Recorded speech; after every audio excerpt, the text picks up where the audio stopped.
déjà, ça c'était le passage par rapport à eux, parce que leur défense, elle est très solide. Mais 0 but encaissé dans le mondial.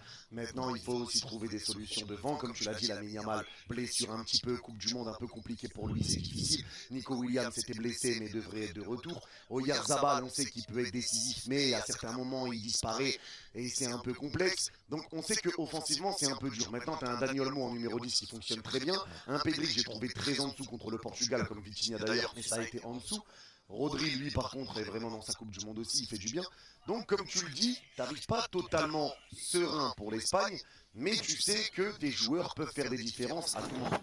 Tu sais que même offensivement, Lamine Yamal, Nico, si ça joue, c'est dangereux. Quand tu vois que Merino rentre en cours de jeu, il devait rentrer à la 50e minute, il dit à son coach, non, non, laisse-moi, j'analyse un peu la défense et je vais rentrer après. Il est rentré après, il a été buteur. Ferran Torres qui fait une bonne entrée. En fait, tu vois que même les joueurs sur le banc, ils suivent ce qui se passe pour savoir comment rentrer. Tu vois.